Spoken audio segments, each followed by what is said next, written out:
Aceh menjadi perhatian khusus bagi MPR RI karena merupakan wilayah dengan dampak terparah.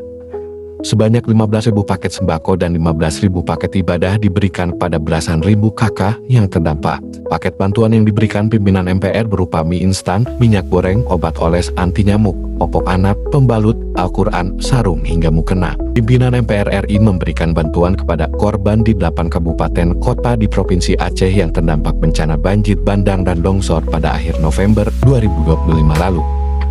Ketua MPR RI, Ahmad Muzani mengatakan total 30.000 paket bantuan itu diberikan dalam upaya memenuhi kebutuhan pokok korban jelang Ramadan 2026. Kunjungan pimpinan MPR ini sekaligus untuk menerima aspirasi warga Aceh terkait persiapan Ramadan 2026 pasca bencana. Memberi penguatan dan dukungan moral kepada masyarakat Aceh yang terdampak dalam bencana akhir November, dan tentu saja ini adalah empati, simpati dan dukungan yang luar biasa kami berikan kepada Aceh, kepada masyarakat Aceh. Yang kedua, kami ingin ngecek kondisi langsung di Aceh. Tadi disampaikan oleh Wakil Gubernur Provinsi Aceh, Pak Fadlullah, bahwa sudah ada kemajuan yang signifikan. Kemudian kemajuan-kemajuan itu sekarang sudah mulai dirasakan.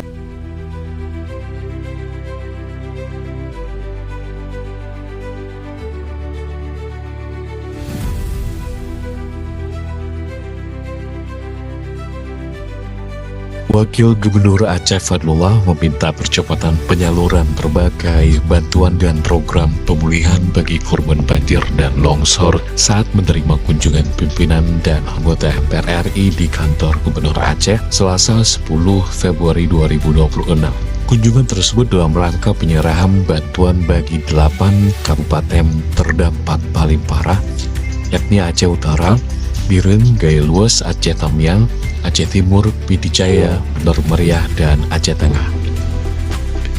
Hadir Ketua MPR RI Ahmad Muzani, para Wakil Ketua MPR RI Bambang Uryanto, Hidayat Nur Wahid, Edi Suparno, Edi Baskoro Yudhoyono, serta Abchandra Muhammad Akbar Supratman. Dari Aceh hadir Sekretaris Daerah Aceh Muhammad Nasir dan para bupati dan wakil bupati dari 8 daerah terdampak. Wakil Gubernur Fadlullah mengatakan bencana telah berlangsung lebih dari 2 bulan dan pemerintah terus melakukan penanganan. Saat ini tercatat 17.000 kepala keluarga atau 69.000 jiwa masih mengungsi, meski jumlahnya terus berkurang karena sebagian memilih kembali ke rumah atau menempati hunian sementara. Selain itu, Wagub juga meminta percepatan realisasi bantuan 1.455 ekor sapi megang yang dijanjikan Presiden. Ia juga meminta agar iuran BPJS Kesehatan bagi 500.000 warga Aceh yang selama ini ditanggung pemerintah Aceh melalui program Jaminan Kesehatan Aceh atau JKA dapat dialihkan pembiayaannya ke APBN melalui skema BPIJK. Mengingat Aceh tengah fokus pada penanganan bencana.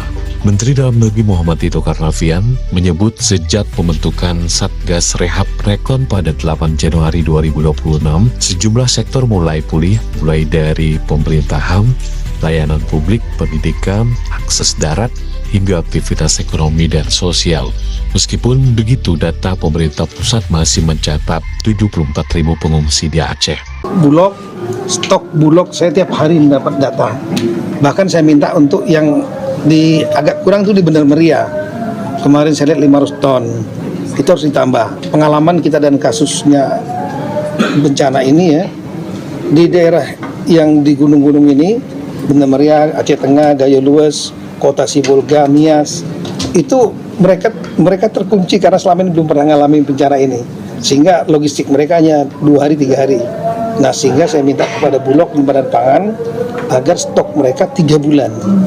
Jadi kalau terjadi apa-apa selama 3 bulan mereka bisa survive, tidak perlu rame. Dan kemudian pemerintah pusat pasti dalam waktu seminggu juga, kurang dari seminggu sudah pasti akan bisa menyelesaikan. Jadi stoknya cukup. Menurut Tito, solusi utama adalah percepatan pemberian uang pengganti bagi warga dengan rumah rusak ringan, sedang dan berat. Ia meminta pemerintah daerah segera menyerahkan data penerima dan menekankan pentingnya percepatan validasi data oleh BPS.